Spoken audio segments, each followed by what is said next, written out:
this agreement, though it opened a window of opportunities for many, we all are aware that also then it needs nurturing cooperation, understanding from all corners. Peace has all friends and beneficiaries. No one will lose nothing from peace, but unfortunately it's human nature. Not everybody would be happier, or not everybody would be cooperative in building peace process. And so we'll brief you how we've been through in all this process, and also the steps that we've been taken and expectations from our partners, the next steps of implementation that the government is trying to bring about to move forward. The AU Commission has done an excellent job from the inception to the conclusion. The Republic of South Africa provided the most ideal conditions for the talks. AU high-level panel led by His Excellency Obasanjo and supported by Kenyatta and Dr. Fumzile provided wisdom and patiently guided the process to the successful conclusion. We thank all partners who supported this process as observers. We might not agree on everything, but many partners provided valuable advice. It is time also now to revitalize relationships since the conflict is over. With regard to the process, we've briefed the diplomatic community in the past on our preparation. The high-level peace committee guided the process. The parties handled most issues directly. We designed a small working group format to work on texts. The discussions were cordial and substantive. The AU-level panel was instrumental in the critical areas. The minor difficult issues were resolved with no leave room for conflicting interpretations. As such, the process was thorough. There had been several back and forths, several challenges. We had to be assisted by our friends, particularly the panel. His Excellency Obasanjo has guided that patiently. Uhuru Kenyatta has played a very much instrumental role in bringing us together at times of very much difficulties. So we made it through assistance of our colleagues. Also the very commitment from both sides to somehow break the deal and then to put the conflict behind us and move forward. Because on both sides we've seen the colossal damage that has brought up on our people. So there was a will, but we understood also challenges, because on both sides there were perceptions, misperceptions, and a huge deficit of trust. So we both agreed on the process and the imperative of resolving the conflict and reach to certain kind of deal to extricate our people from the quagmire of conflict. But there had been serious mistrust, and so we had to shuttle several times so that we have to come up on the same page. And the panels have played very much an instrumental role. But again, basically, we alone, both sides, had to discuss in Amharic because we know each other. We know at times of difficulties, we know also times of jubilees. So it would be easier for us because most of us would know personally with erstwhile friends. So we're also eager to create that mood so that we could collaborate to help our country move forward and unshackle that the problems that we've been through. With regard to contents of the agreement contains a preamble explaining our determination to resolve the conflict peacefully. We have objectives, principles serving as lasting commitments, some of which are detailed in the agreement, others are self-executing, such as respecting the sovereignty and territorial integrity of Ethiopia and upholding the federal constitution. So we had to agree on the objectives first, and it was easier. And then we had to agree on the principles, and that guided us to deliberate on the contents, which also gave us the right framework. Others, such as permanently silencing the guns, restoring the constitutional order in the Tigray region, respecting federal authority, or that Ethiopia has only one national defense force, are provided with implementing provisions. Some of the provisions with immediate implementation included the following. First, we've agreed to stop fighting immediately and permanently. Second, we've agreed to stop hostile propaganda and rhetoric. Third, the ANDF will enter into Mekelle. This has multiple reasons. Fourth, an open channel of communication between senior commanders would be established. Fifth, we will implement a DDR program for the TPLF combatants.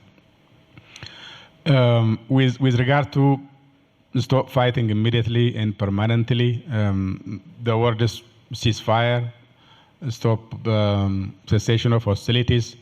There are a lot of practices and semantics, but we've agreed to avoid semantics and focus on the essence because the issue is closer to us than the prior experiences. So we took lessons, but we focused on our own context.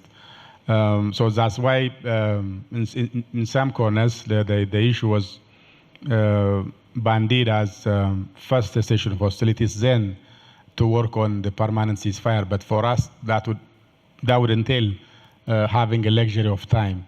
So we said we have to stop fighting immediately, and that has to entail a permanent ceasefire because we don't have to just stop fighting for now and then keep on talking, whereby either of us might have an excuse to revert back to the conflict.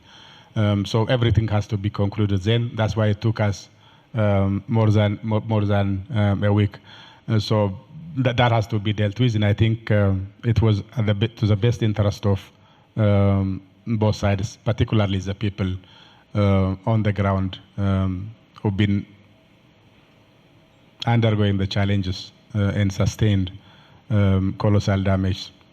The sixth was the TPLF will respect the authority of the federal government to deploy the NDF and other law enforcement agencies because that is the prerogative of the federal government under the federal constitution. Then the issues that federal government has been fighting was also to ensure law and order and to uphold constitution. And so it was to the best interest of both sides if the country has to hold on and continue. Seventh, the TPLF will stop conduct that undermines the sovereignty and territorial integrity of Ethiopia, including unconstitutional correspondence and relations with foreign powers, because external relations under federal constitution only falls under the ambits of federal government, and no regional authority is allowed to form relations. As the government on its part will continue restoring services and expediting humanitarian aid. This was not part of the negotiation, but because the agreement would pave the way and avoid the problems, then we had to put that the agreement that we've reached would also pave the way for a smooth flow of aid without anybody would have an excuse to trample with the flow of aid. The thing was, ANDF shall safeguard all of Ethiopia's international borders and also airspace, because during the conflict we faced on both sides, from the air and on the ground, that our territorial integrity and borders were violated. So we are busy fighting each other, we're busy undermining each other. That paved the way for a third party to undermine us further. So the only way we saved the country was to avoid such opportunities for a third party to undermine us, and because safeguarding the border, international border and airspace belongs to the federal government, and so federal government has to assume responsibility for that. We had to agree, and that was also provided within the agreement. 11th point was the federal government will take control of federal institutions in Tigray. There are a lot of federal institutions, airports, airstrips, universities, both economic and social infrastructures. And so for that, the federal government has to have access and easy control without resistance, and that was also agreed. It doesn't undermine the other party because it already was prerogative of the federal government, and it only meant to be understood by both sides. 13th, we've agreed to a mechanism to monitor the implementation of permanent cessation of hostilities led by the AU high-level panel and supported by African experts. We provided how many experts might be adequate, and then also with other technological assistance. So the execution of this agreement must be monitored well and verified, and that has to be owned again by the Africans with the participation of both sides from Ethiopia. This listing is just for illustrative purposes. Other provisions that will require time and step-by-step implementation include establishing interim administration, political dialogue, and transitional justice. Because one of the triggering factors, at least the factors that add for both sides to fall out, was the holding of election, which was outside the constitution in Tigray. And that was also one of the elements which put federal government and TPLF at odds. So that had to be sorted out once we've agreed to uphold federal constitution and also to respect federal authorities. So we need actually the election to be held in Tigray, because the people, our people in Tigray, must be also represented in the Parliament and House of Federation, and that could only be through the election which could be held by the Federal National Board of Election. So for that, election must be held, but until election could be held, then we need to have interim administration. That administration must be also inclusive. There are a lot of political parties in Tigray too, including now, once this agreement holds and once we move forward, the federal government would approach the parliament to reconsider the designation of the terrorism of the TPLF. Then there may be opportunities for TPLF to run as a civil political party than both armed and civilian wing. So any political party that is armed itself could not run for election, because having access to coercive rules belongs to the elected government. So once a party is elected, then once controls the government, regional or federal, then you have access to use those arms. But you cannot be armed while you are a political party. So that's why some friends might be confused when we say disarmament of TPLF, then we are not denying the right of the region of Tigray to have arms. Regions have arms that are standardized. Federal government can hold arms, which is stipulated in laws. Then the Tigray region can have also those arms, adequate police force, adequate special force, adequate militia. That is pertinent to the land area of the Tigray to control, and the population to police. It has to correspond with that. But again, that belongs to the regional government of Tigray, not to a particular party, because there are almost 5 political parties, and none of them could have access to arms unless they are elected and be in office. So that is the logic when we say that. Political dialogue, we have political issues which strictly fall between federal government or Prosperity Party and TPLF, but others which are pertinent to the national import. So those which are not pertinent to TPLF and the government would be dealt by the National Inclusive Dialogue, which now we are handling. Issues which are only pertinent to TPLF and the government or Prosperity Party could be handled bilaterally between both parties after moving forward. Transitional justice assumes it has both parts. One, the conflict now transcended into the damage, the ripple effect has affected civilians. It has also affected the social fabrics. And then we have to induce the process of healing. And we have to also nurture our social fabrics for the community to pull together. The other aspect, it has also entails accountability, because some of atrocities committed cannot simply be foregone in the pretext of cessation of hostilities with the pretext of also transitional justice. That includes both accountability and then again nurturing social cohesion and healing and forgiveness process. Issues could not only be dealt with in courts. Some social aspects must be dealt with communal discussions and forgiveness and reconciliation. So we also would like to embrace on that, and we've agreed upon these aspects. Next steps in the implementation of the agreement. Some of these steps require immediate action, such as opening channel of communication between senior commanders. We took the initiative. We sent the phone number of our Chief of Staff, Field Marshal Brhanu Jula, to the TPLF side. They did not call, and then again, we received their part yesterday. We also passed that for our Chief of Staff last evening. I did not check, but they must have talked. At least from our side, we vow to begin to start every process to move ahead and to show the lead. The other second aspect is once the commanders opened communication channel, in 5 days, in the agreement it was indicated that commanders must meet and discuss as to how to implement the agreement.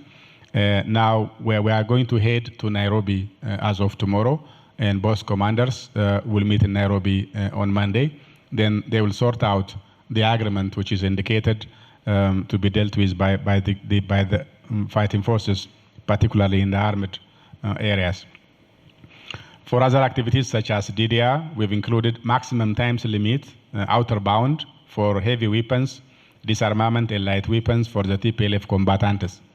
We have reasonable time for TPLF to hand over heavy armaments which do not belong to any region, which could not and should not be belong to any political party. That has to be handed over to our army. And light weapons could be collected.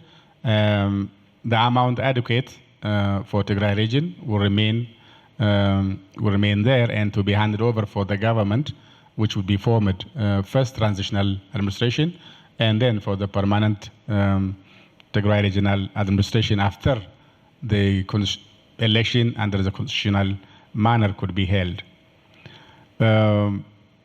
Here the fact is we've agreed on total disarmament, on demobilization and reintegration. We will quickly move to agree on a plan. It needs detailed plan. So once the commanders would meet, then that will also require civilian leadership. So we'll work on this process, but it's also agreed, which paved the way. We've already started publicizing the agreement. Our people are massively celebrating the agreement. The Prime Minister had set the tone once the agreement was signed. Yesterday, the Prime Minister presided over the regional presidents, ministers at the federal and party officials. So the decision he passed and the directions he gave was, it's unfortunate that we've been fighting. All the losses had been minus from Ethiopia. All the losses weakened us. So we've sustained colossal damage. Now, it's not time now to keep on leaking the wounds, but we have to move forward and rekindle hope back to our people.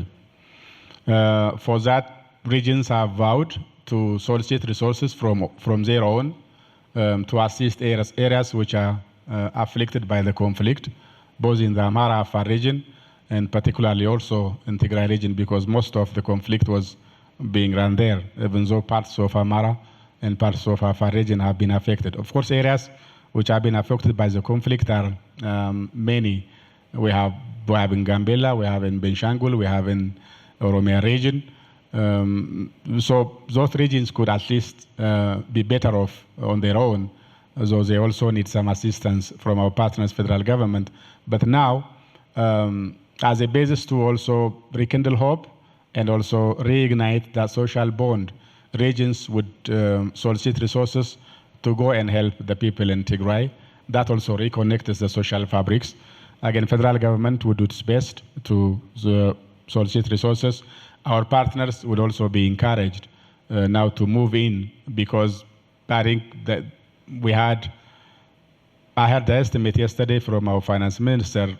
It would require like nearly $20 billion to bring back the entire loss, both in schools, livelihoods, education facilities, health facilities, roads. So it's colossal damage we sustained. Imagine that could have been uplifting the country had we sat together, because we've been calling for this. In the end, no matter how we keep on killing each other, in the end we'll sit down and talk. So that's why the government has been given those opportunities multiple times. And the last time, as you remember, government said it is ready to sit and talk without preconditions anywhere, so long as it is led by Africa. That is our unflinching position. And I think you would agree that we are proven right. We are vindicated. We have adequate wisdom. The only thing Africa does not have is a resource that could immediately be used. And both in ideas, in wisdoms, in resources, we are good. And so the fact that we don't have immediate resource to utilize does not mean that we are void of ideas and wisdoms. Now, but I think that we have vindicated. So we were right when we are calling upon Pan-Africanism and respect for African values, because we are a communal society. That's how we manage conflicts. And then governments are parts of the community. So if communities are well aversing in conflicts and have wisdoms to come to agreements in many parts of African communities, that is a lesson enough to also guide governments. And I think that's what our panelists did when they were helping us to come together in this conflict. So that is true. Then again, for reconstruction, we played our partners to come up on this so that we can move forward and help communities. All the public media are being briefed so that they will keep on only focus on the dividends of peace. But that does not mean that we have every element in the media that would embrace peace agreement, because many from all corners may wish to focus on the parts which they think should have been included, or which they think somebody must be penalized, or which they think they should have got more than their share. And so because of that, we'll have a lot of disgruntled groups, both within the armed groups, also in the civilian, and a third party who might have been being benefited from the conflict. So we are very much aware that we must be also mindful of those difficulties. It was easier to ignite the conflict, but it might be tough to keep on this peace process. But from the government side, we are trying our best, and the Prime Minister is very much keen on this and watching every step of every actors, particularly from the government side, and we are encouraging also the TPLF side. We are now in very much continuous communication, whereby we find out something worth noticing. So we are sharing information so that we will not relapse back to the conflict out of misunderstanding. We shall quickly address any hiccups that might arise in the implementation. Expectations from our friends and partners. Ethiopia's friends and partners are welcoming the agreement. Many are interested to support reconstruction and rebuilding effort. As you know, the Tigray region is affected most by the conflict. The government is committed to put its resources to rebuild the region. The needs are significant with an estimate of resource requirements. We shall be reaching out to our partners to lend their support. It is important that all members of this community support the agreement. We will not accept second guessing. The two sides agreed. The country must move forward. We also need to revitalize relations with partners. Some keep on trying to indulge in their wildness. Some still think as if we have not agreed yet. They think it was just immediate ceasefire, and then we have to again continue for another agreement. So there is no such a thing. We've agreed and then we vouch to move forward. And what we expect from partners is to let us move, at least to let us move, but at best to support us move. So with us, we plead to your understanding on these patterns. So far, we've begun already reconnecting services in a lot of areas, particularly through the Alamata. We are reconnecting telecoms and also electricity with other areas, particularly from the western part. Maintenance is undergoing. So we'll quickly fix both telecoms and electricity soon. With regards to aid, the government has begun supplying aid, both medicine and food, from its own resources. We also understand partners are ready to move in.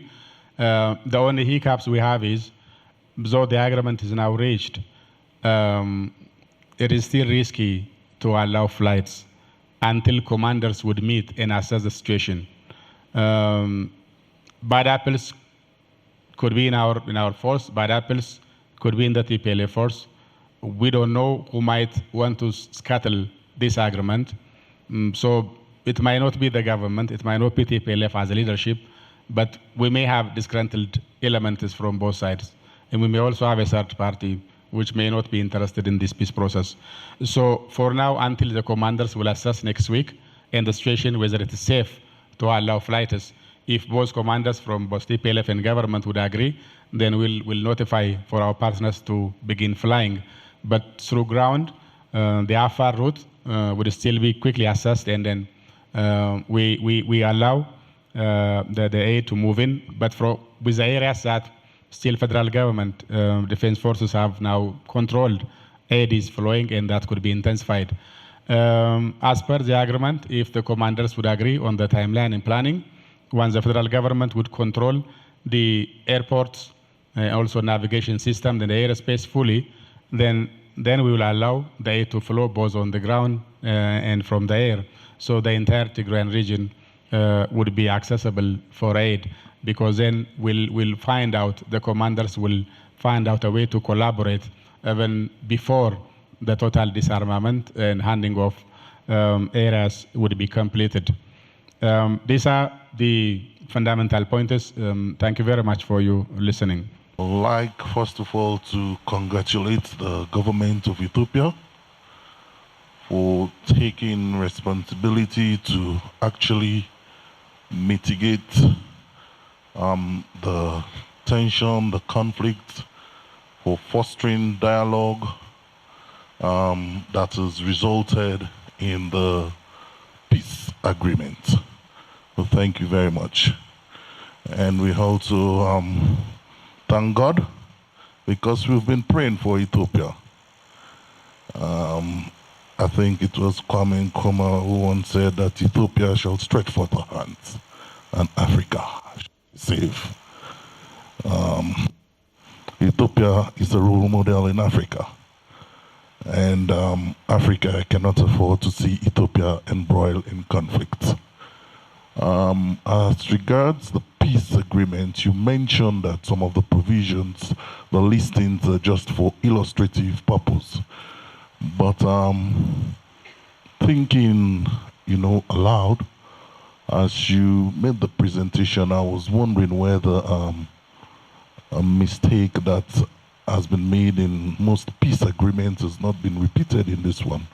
That is the complete silence on the role of women in the provision of the peace agreement. Because women, are most affected by conflict, and special attention must be given to them in negotiating peace agreements. But I observed total silence on, any provision of to deal with the suffering or difficulties that women may have encountered during this conflict. And also with regards to accountability, international humanitarian law does not really permit, parties who have committed grave human rights violation during war situation to walk scot-free. So I don't know, when you talk about reconciliation, forgiveness, is it going to be a blanket amnesty wherein you just forgive people, or there will actually going to be a trial for people to be held accountable for human rights violations they committed during the conflict? Thank you. This is Ambassador Sijanamani from Lesotho. I think that the issue we are really trying to raise, Excellency, is that it is important to encourage you to move forward speedily. If the timelines you have set are achieved, you know that there is not much time for people to try to go back. That is one of the key issues, and I had already talked about the transitional justice, so that it is how it is formulated. I'm glad the Minister of Justice is here, who would be able to probably has ideas about how that will unfold. And the whole question of DDR, we have to avoid also the question of those forces who would be opposed to this agreement, trying to, at the end of it all, track us back. Ethiopia is too important to fail. I think it is also important to thank the facilitators. It was an incredible job, which to have completed all that within 10 days is remarkable. And the government and people of South Africa for having hosted this. These are how we as Africans should be able to work together to ensure that at the end of it all, we can solve our problems. Whoever needs to assist, but we are the ones who are solving our problems. I thank you. Welcome this peace agreement as an initial step towards the peace and stability in Ethiopia and its surrounding countries. And we commend the efforts made by all the people concerned, including African Union and South Africa, US, UN, and others. But it is also very necessary that all parties concerned will faithfully and quickly implement the agreement. And Japan is ready to continue to work with Ethiopia, together with our partner countries, for the peace and the stability in this country. I have a quick question and some suggestions. Regarding disarmament, you mentioned that you have put out the maximum time limit. But in terms of the monitoring and the verification team of African experts, I was not quite clear what will be the time frame for establishing this team of experts. Unless this monitoring is done, we are not sure how the ceasefire cessation of hostilities has been observed. Deputy Director General for the African Development Bank at the East Africa region. I'm based in Ethiopia, so I'm also the country director here. Let me join everyone in congratulating the government on this landmark achievement. The African Development Bank is exceptionally pleased to see this process really reaching this stage. We are the financiers of the work of President Obasanjo, so we are really pleased. But more importantly, we have operations in the Tigray region. We have the Mekele Dalo rural electrification operation, close to $100 million. It has been going well, but of course, over the years, it has stalled. We also have the 4 towns water project, which is Mekele, Adama, Gode, Bichena. The Mekele component stalled. We are the pioneers also in the integrated agro-industrial parks. And you know it has 4 locations. One of them is Tigray.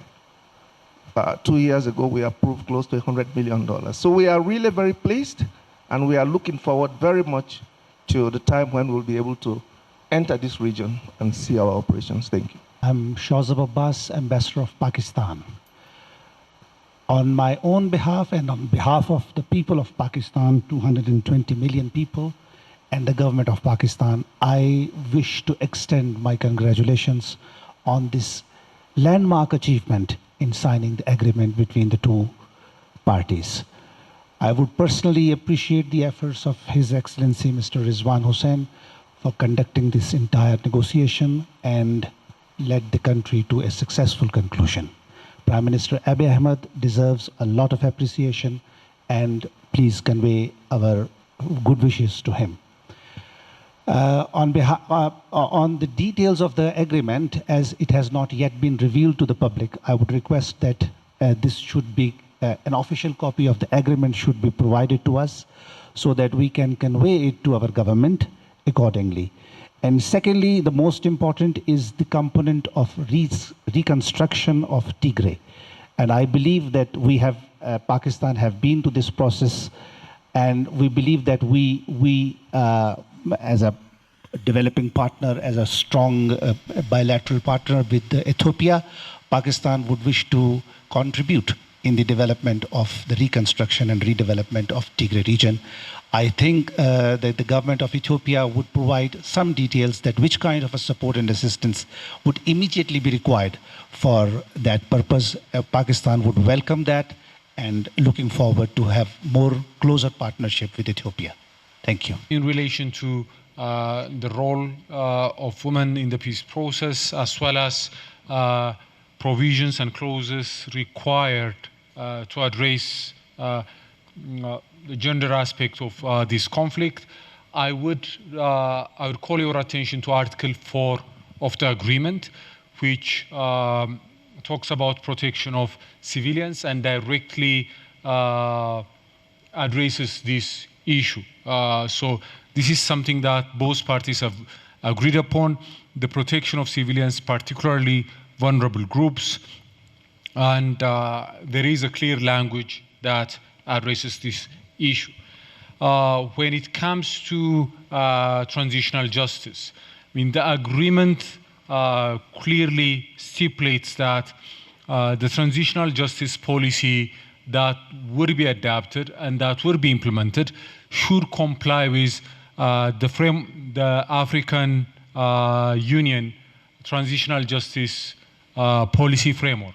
So we'll have a deliberative, participatory, and transparent process through which all stakeholders will have a say, will have a contribution. Another issue I would quickly address is for some of the issues there are timelines, there are deadlines. But one thing that I would like to point out is, although some of these activities are supposed to be time-bound, there is also some inbuilt flexibility. So both parties, depending on the circumstances, depending on practical considerations, particularly the senior military commanders of both sides, when they work out the detailed plan for the disarmament, they could make recommendations for extensions, and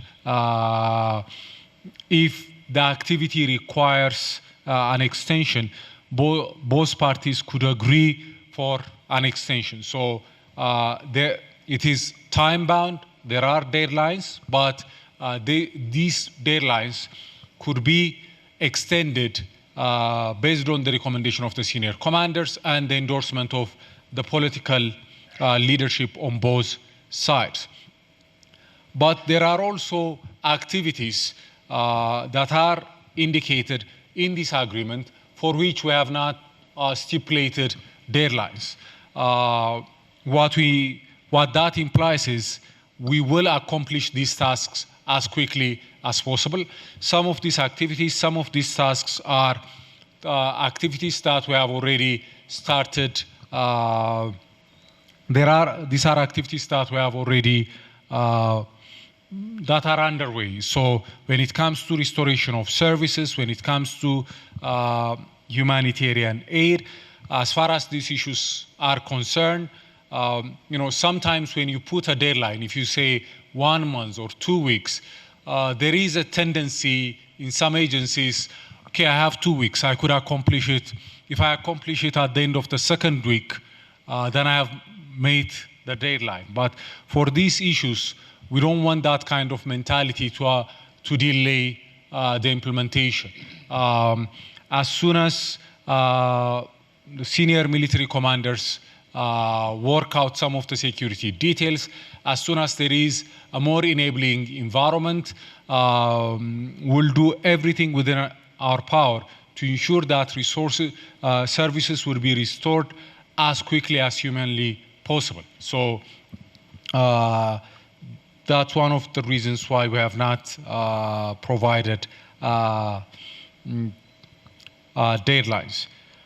The other issue I would like to point out is this agreement is between the TPLF and the federal government.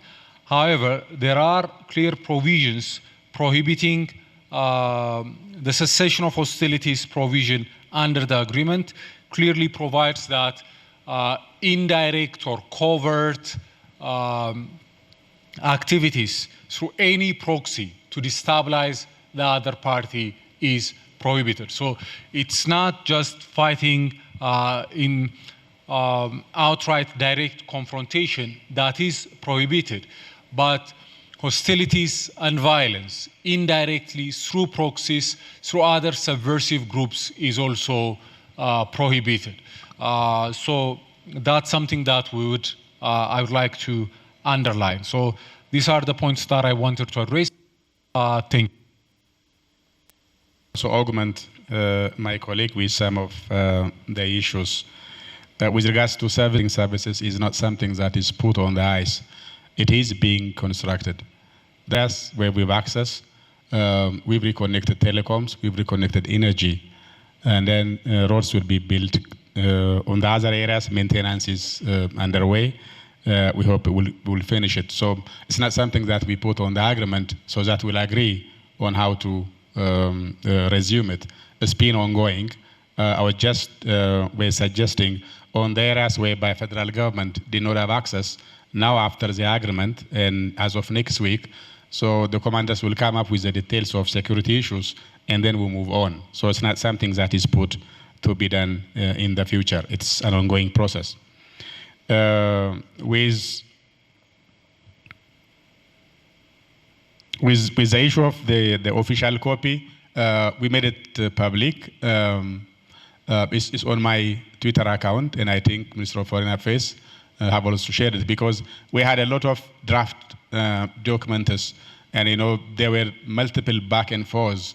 So we proposed something, and the next day, either of us came with a different idea. Then we had to negotiate. Then we have to come up with many drafts, and some people got access with drafts which are not signed, and that might also mislead and give impression something that is as if it was agreed, even though it was not part of the agreed and signed upon document. So you can access those agreed upon documents from the websites of Government Communication Services, Minister of Foreign Affairs, and my also Twitter account, and maybe the other party, TPLF, could also have put some so that people will not be confused, because there are a lot of people who might have their own impression about the agreement, and they try to twist and misconstrue the very spirit of this agreement so that they can keep on marking the water. Otherwise, it is available.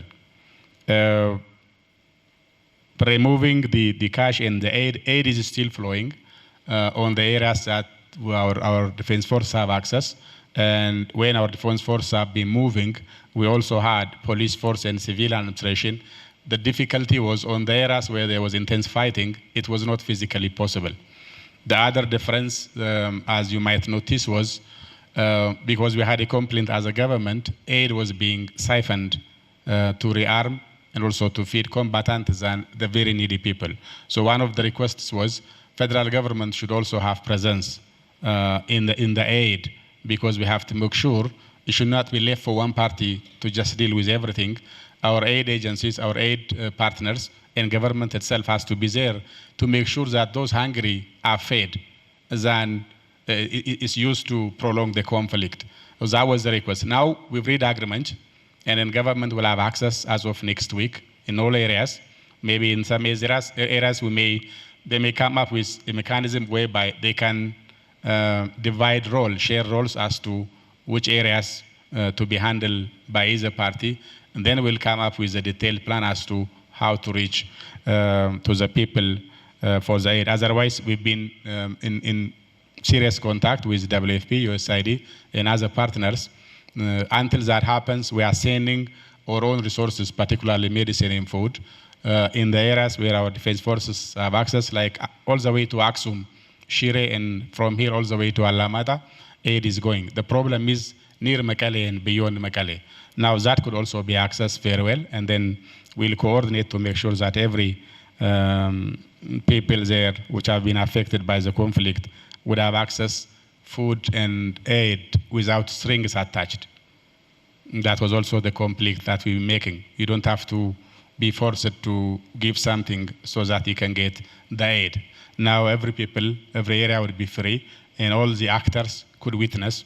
Then all the people could have easy access without they will be required to give something for them to get access for the aid. The monitoring mechanism, I think you must have access to, you've forgotten.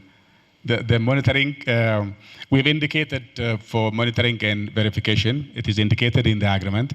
African Union would take the lead. The panelists would have also the leadership. We've indicated certain number, I think 10 experts from African countries would be deployed, and there will be a satellite kind of technology for AU to solicit from which satellite they might use. So it's easier to pinpoint every movement on the ground once we've agreed. So we've stipulated, and it's for the African Union to come up with the details. Otherwise, the agreement has indicated it has to be monitored, it has to be verified, and those who would wish to break have to be accountable, because we cannot afford to relapse back to conflict anymore. That does not mean that there will not be elements who wish to make that happen. But we as a leadership, I think, mostly from the TPLF side, we will see most of them we thought have learned, and then now they are trying to move, but it doesn't mean that every one of them would be happy. It doesn't mean that also from our side, every individual, though the government is committed, it doesn't mean every element would be that happy. So it has to be monitored. It has to be verified, and we have to be notified immediately so that we can rectify it instead of keep on complaining. And by the time we realize the conflict already is erupted. Finally, we'd like to thank again all our partners, all our friends, even those with whom we have some differences as to how to handle this conflict. We wish and we are committed to revitalize the relationship and to keep on building the nation rather than keep on squabbling and harping on the differences that we had. Now, if we had similar concerns, safety of Ethiopia, security of Ethiopia, development of Ethiopia, and then now it's time to pull together than focusing on the difficulties that we had in the past. We also hope this barrage of media campaign on Ethiopia would cease, and we hope they would give us a break now. We also hope those who made a name out of the conflict in Africa, who made a name out of a conflict in the Horn, I think they will be jobless, so they have to find something nice rather than trading on the conflict and the misery of the people.